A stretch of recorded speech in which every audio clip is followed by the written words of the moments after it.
Moneyweb now. On the money. This podcast is brought to you by Stanlib Asset Management.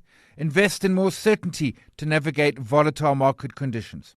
I'm talking with Andile Jonas. He is head of marketing at Momentum Savings. Andile, I appreciate the time. In a recent note out from you make the bold claim you're an enthusiastic AI user. You summarize reports. You even soften criticism in work emails. That one I'm going to start using. But money is a place where you draw a line and you say, thanks, but not with my money. Indeed. I think the advent of artificial intelligence has done wonders for our ability to learn, our ability to automate some routine tasks. Mm-hmm. It's been absolutely incredible. But I think the role of the financial advisor is well and truly still safe in the hands of the experts. I think AI can enhance that role, but not quite yet replace it, Simon. I get your point. I mean, they're large language models, and they really are just sort of, piecing pieces of words together. They're not necessarily intelligent. They're certainly not also necessarily, they don't have the breadth of knowledge. They don't have perhaps the experience. They also perhaps don't have the intimate knowledge of the person to whom they would be consulting. They actually fail in a number of areas in terms of financial advice. Context is everything, isn't it? Yeah. I think there's something really important in the process of giving advice where your advisor understands your relationship with your family, your relationship with money, your relationship with the future, your dreams. All of that context shapes the advice that he or she gives you. And some of those things you may not even be aware you're telling or showing your advisor. AI doesn't know to ask those questions. So context is everything. Yeah. It's actually a great point. It just doesn't know to ask them. You talk around the cognitive debt and how that fits in. Talk me through the concept here around this and how this also potentially trips things up. Yeah, look, I think I perhaps allude to it by saying AI doesn't know to ask. So there's something quite important in the process of doing the homework, reading about the options that you have that helps you understand a little bit better what you want. There's a critical thinking that you go through in yourself when you learn the difference between a 30-day call account and a retirement annuity. And that helps you understand what you want out of your money as well. And I think the absence of that work, that 2 or 3 steps that you take yourself, leaves you with a cognitive debt where the solution presented to you by this AI engine called ChatGPT or Claude, you can't tell whether or not this is appropriate or not because you just haven't done enough of the reading, of the understanding of what the thing is. And I think AI is wonderful in explaining sort of complicated and complex things in simple language. At the very least, we should do that. Otherwise, we're left with this thing called this cognitive debt where I can't tell if this is a good or a bad answer.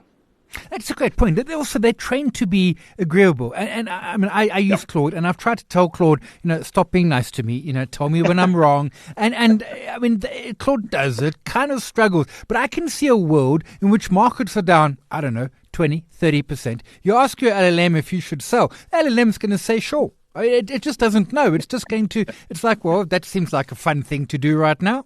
Yep, the tyranny of politeness. I think you're absolutely right. There are sort of clever prompts to try and take that point away. Yeah. But I think you made the point that it's trained to do that. It's trained to, which is one of the things I fear most about it, is that it always sounds confident in its answer. Mm-hmm. Even when confidence is not the right sentiment in that moment, right? So a certain degree of skepticism and doubt is warranted on occasion, particularly when there's monies involved, where deeper thinking, deeper homework, deeper investigation is needed. And I think to answer a question about which share should I buy with greatest of confidence can sometimes be misleading to John Q. Public. Yeah. I've done it. And if I say to it, give me the hating on it option, it does it. Then it goes all in on that. And that comes back to, and it's what you alluded in the previous answer as well. So much of financial advice these days is behavioral coaching, is talking me down from the ledge, is stopping me doing silly things and the like. And that's one area where, again, the AI is just, it's not going to know me well enough. It's not going to know the circumstances. It's not going to have that what I think is a huge part these days of an advisor's job. 100%. I mean, I think AI should automate some of the admin, right? Yeah. Not the relationships. There's a value in understanding somebody's appetite for risk, but not just that, because that's the first question. The other is understanding their, I'll tell you a story. My financial advisor, one of the first questions they asked me, they said, if you're not around, right, let's assume just for research purposes that you're not around, you passed away tomorrow, who in your family should I be worried about? Who should I be most concerned about? For two reasons. One, to look after them, or two, to be concerned about their ulterior motives. Now, thankfully, I didn't have this problem, but I loved the question. Yeah. I absolutely loved the question. And I think it shapes how you put your structures together. And that's just not a conversation I would ever be able to have with a large language model. 100%.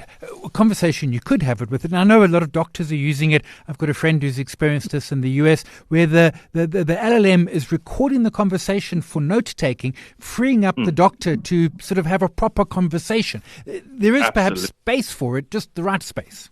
100%.